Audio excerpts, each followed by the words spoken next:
लोकसभा चुनाव की तैयारियों के बीच हरियाणा में भारतीय जनता पार्टी और जननायक जनता पार्टी के बीच सीट शेयरिंग के मामले को लेकर बड़ा पेच फंस गया।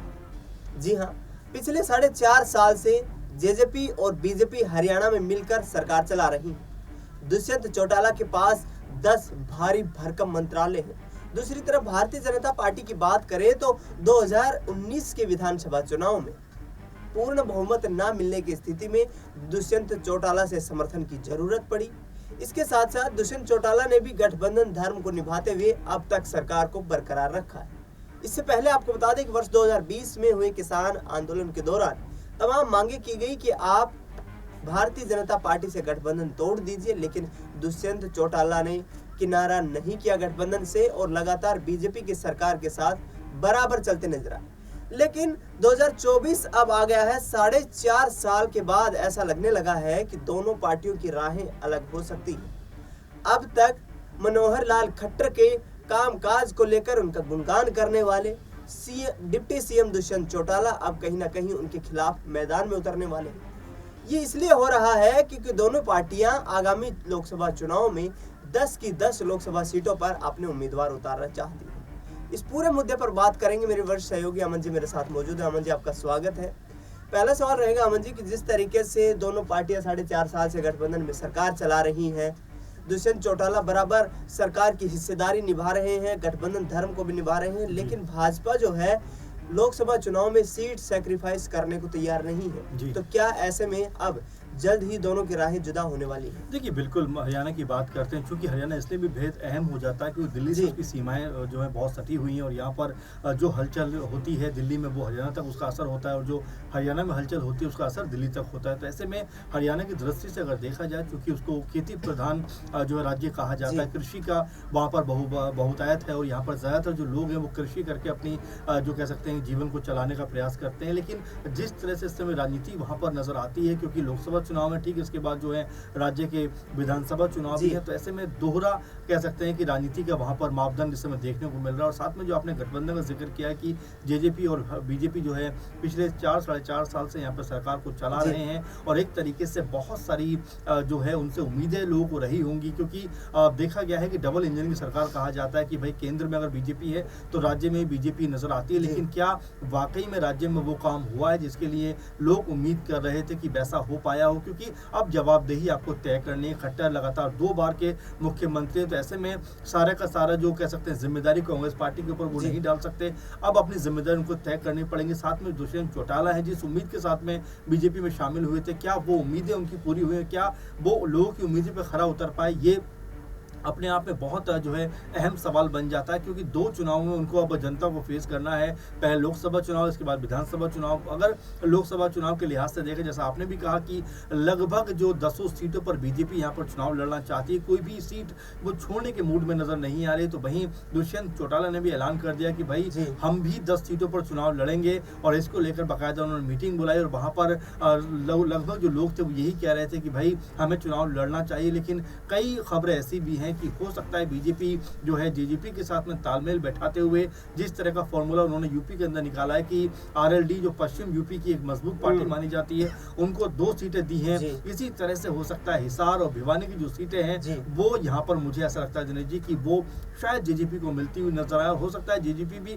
संतुष्ट दिखाई इसलिए पड़े क्योंकि अभी तो लोकसभा चुनाव है और ऐसे में लोकसभा चुनाव से ज्यादा चिंता उनको राज्य में होने वाले विधानसभा चुनावों की। इसीलिए हो सकता है कि उस चुनावों के लिए रणनीति बनाने के लिए वो शायद अभी 2 सीटों पर मान जाएं। लेकिन अगर जब विधानसभा चुनाव होंगे उस समय क्या बीजेपी जिस तरह से अड़ी हुई है कि वहां पर ज्यादातर संख्या पर वो चुनाव लड़ेंगे, तो क्या उन शर्तों को दुष्यंत चौटाला मान पाएंगे? क्योंकि वो भी लगातार कई तरह की चीज़ों से नाराज दिख रहे हैं किसान आंदोलन को लेकर। हालांकि उनके सुर तो बहुत मुखर नहीं है, लेकिन जिस तरह से उनसे लोग अब सवाल पूछ रहे हैं, जैसा आरएलडी से भी पूछा गया कि भाई आप किसानों को हितैषी माने जाते हैं, तो आखिर जब किसानों की राहों में इस तरह से जो कह सकते हैं कि अड़चने आती हैं, उनको दिल्ली जाने से रोका जाता है और एक किसान की गोली मारकर हत्या भी उसमें जान चली जाती है उसमें, और एक तरीके से उसकी जान लेने का जो दोष है वो पुलिस पर और तमाम तरह से लगाया जाता है, तो ये तमाम जो बातें उसके बावजूद भी क्या दुष्यंत चौटाला को किसान जो है इस तरह से वोट करते हुए नजर आएंगे, ये अपने आप में बड़ा सवाल है। क्योंकि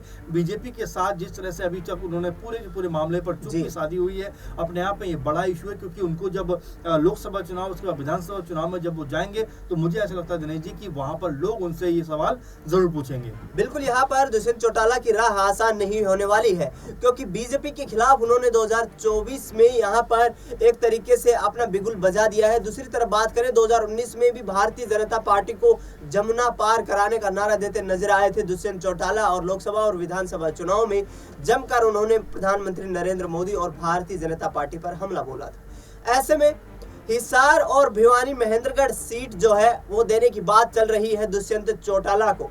क्या अब 2024 के लोकसभा चुनाव में महज 2 सीटों पर यहां पर दुष्यंत चौटाला जो है संतुष्ट होते नजर आएंगे?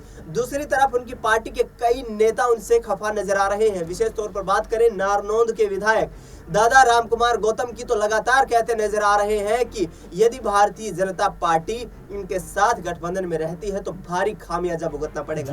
ऐसे में दुष्यंत चौटाला के लिए अमन जी, क्या आगे आने वाले वक्त में यहाँ पर बीजेपी के साथ मिलकर जो पूरा चुनावी समीकरण है वो बनाना मुश्किल होगा, और जाट वोट बैंक पर कांग्रेस पार्टी और इसके साथ साथ दुष्यंत चौटाला दोनों पकड़ रखते हैं, तो यदि राहें अलग हुई तो भी बीजेपी को क्या आप यहाँ से नुकसान देख रहे हैं? देखिए, जाहिर सी बात, आपने महत्वपूर्ण सवाल किया है। क्योंकि देखिए, जो जाट वोट है उसके ऊपर जाहिर सी बात है कि दुष्यंत चौटाला की हमेशा से नजरें रही है। वहीं कांग्रेस पार्टी पहले के मुकाबले बहुत ज्यादा एक्टिव नजर आ रही है। तो ऐसे में बीजेपी के लिए क्या राह आसान है? और सबसे महत्वपूर्ण बात की कि क्या दोनों दलों का, यानी कि लोकसभा चुनाव के बाद अगर विधानसभा चुनाव में हम जाएं तो क्या वहां पर जेजेपी और बीजेपी का गठबंधन साथ रहेगा? बड़ा सवाल यह है, क्योंकि अब विधानसभा चुनाव में किसी भी सूरत में जेजेपी अपने आप को हल्का महसूस नहीं करवाना चाहती। क्योंकि लगातार दुष्यंत चौटाला भी ये बात कहते रहे कि भाई 10 सीटों पर जब चुनाव लड़ेंगे तभी तो हम जीतेंगे या जीतने की उम्मीद रखेंगे। तो ये जो बात आगे निकल के आ रही है कि बागी जो सुर है, बगावत भरे जो सुर है, वो अभी से दिखाई पड़ रहे हैं कि अगर बीजेपी ने उनको 1 सीट दी, जैसा कि लग रहा है कि हो सकता है कि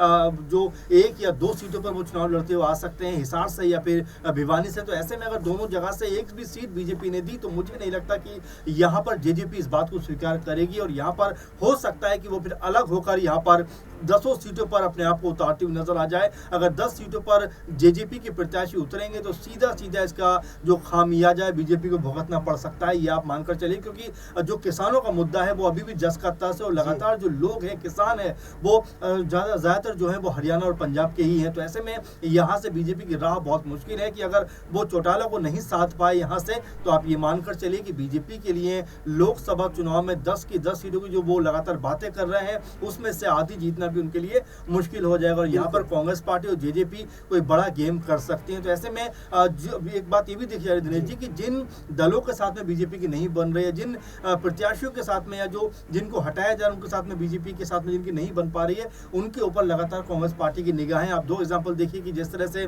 हमने देखा सिंधिया को गुना सीट से उतारा गया, वहां पर केपी यादव जीते हुए उम्मीदवार हैं, उनको हटाया गया, उनके ऊपर लगातार कांग्रेस पार्टी की अब निगाहें बनी हुई है। दिग्विजय सिंह से लेकर तमाम है, लेकिन उनके जो प्रत्याशियों के टिकट काटेगा उनके ऊपर लगातार कांग्रेस पार्टी की निगाहें हैं। और साथ में जो दल बीजेपी से अलग हो रहे हैं, चाहे बिहार में आप देखिए चिराग पासवान जिस तरह इंडी गठबंधन रुख कर रहे हैं, मांझी के भी लगातार थोड़ा रुख नजर आता है, उपेंद्र कुशवाहा का भी नजर आता है। तो ऐसे में हो सकता है जेजेपी भी जो है अपना रुख अब कांग्रेस के साथ में करती हुई नजर आ जाए। क्योंकि बेसिकली कांग्रेस का मुद्दा, जो किसानों का मुद्दा, कांग्रेस पार्टी ने भी उठाया है, और जेजेपी भी अपने आप को जो है किसान हितैषी पार्टी कहती रही है। तो बड़ा अपने आप में मेरे ख्याल से मुश्किल होने वाला है बीजेपी के लिए, अगर वो जो दुष्यंत चौटाला को अपने साथ नहीं रख पाए। और यहाँ पर बीजेपी के लिए मुश्किल इसलिए भी होने वाला है क्योंकि वो ये कह रहे हैं कि 10 की 10 सीटें हमारे पास आ रही हैं। अब ऐसे में अगर दुष्यंत चौटाला इस तरफ आ जाते हैं तो उनके लिए मुश्किलें होंगी। बिल्कुल, यहाँ पर आगामी चुनाव में अब हरियाणा की राजनीति में भी जबरदस्त चुनावी गहमा गहमी देखने को मिल सकती है। एक तरफ कांग्रेस पार्टी लगातार गठबंधन की सरकार को निशाना बना रही है, तो दूसरी तरफ अब यदि दोनों पार्टियों की राह अलग होती है तो कांग्रेस पार्टी को एक अच्छा मुद्दा मिल जाएगा यहाँ से हरियाणा में वापसी करने का। अब देखना ये होगा कि आगामी 2024 के लोकसभा चुनाव में हरियाणा में 10 सीटों पर भारतीय जनता पार्टी कितना कमाल दिखा पाती है और कांग्रेस पार्टी किस तरीके से पलटवार करती नजर आती है।